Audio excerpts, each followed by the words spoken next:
চাই।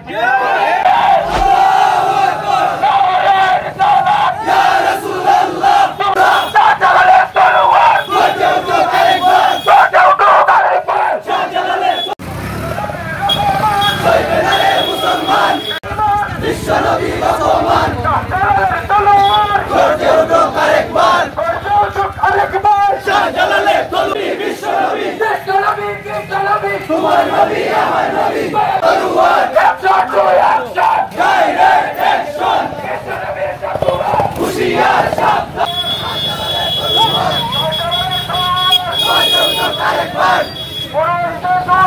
জুতা মারো তালে তালে পুরোহিতের গুলি করে জুতা মারো তালে তালে লা ইলাহা ইল্লাল্লাহ লা ইলাহা ইল্লাল্লাহ লা ইলাহা ইল্লাল্লাহ লা ইলাহা ইল্লাল্লাহ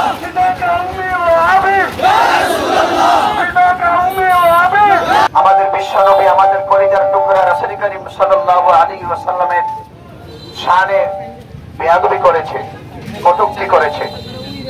এনে বিশ্বের প্রতিটি মুসলমান দেশে সকল নবী প্রেমিক আশিকদের কলিজার মধ্যে রক্তকরণ হচ্ছে। ভারতের একটি পুরোহিত ব্যক্তি আমার রাসূলকে অপমান করেছে, অপমান করে কথা বলেছে। আমরা আজকের এই সিলেটের জগন্নাথপুর থেকে, বাংলাদেশের জগন্নাথপুর থেকে প্রতিবাদ করতে চাই। আমরা জাতিসংঘ চাই না, আমরা কিছু চাই না, আমরা চাই ওই ব্যক্তিকে।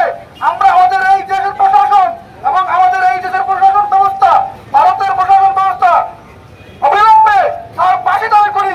আমরা তার ফাঁসি চাই, ঠিক কিনা? যদি আমার সুযোগ হতো, আমার সামর্থ্য থাকতো, আমি ওই কুলাঙ্গারের গর্দন এক নিমিষে ওই গর্দন আমি উড়িয়ে দিতাম।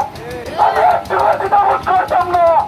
আমি ফাঁসি মঞ্চে দাঁড়িয়ে আস্তে আস্তে বলতাম, পিতাকে উম্মি ও আবি ইয়া রাসূলুল্লাহ, পিতাকে উম্মি ও আবি ইয়া রাসূলুল্লাহ, এই কুলাঙ্গারকে কবুল করো ইয়া রাসূলুল্লাহ। কেরালা থেকে মুম্বাই পর্যন্ত কোটি কোটি মানুষ লং মার্চ এসেছে, অর্থাৎ রাসূলের শানে, রাসূলের মানে করে বেয়াদবি হলে যে কোনো হাজার হাজার কোটি কোটি প্রাণ আছে রাসূলের জন্য জীবন দিতে প্রস্তুত আছে ইনশাআল্লাহ। As a father, as a teacher, as a lawgiver, as a reformer of the society, Hujjat Muhammad sallallahu alaihi wasallam, ভারতের জমিনে আমাদের নবী নূর নবী মোহাম্মদ মুস্তাফা সাল্লাল্লাহু আলাইহি ওয়াসাল্লামকে নিয়ে যে ভারতের পুরোহিত বেয়াদবি করেছে তার একমাত্র শাস্তি আমরা ফাঁসি চাই। ঠিক আছে? কোর্টাম চাই, কোর্টাম চাই।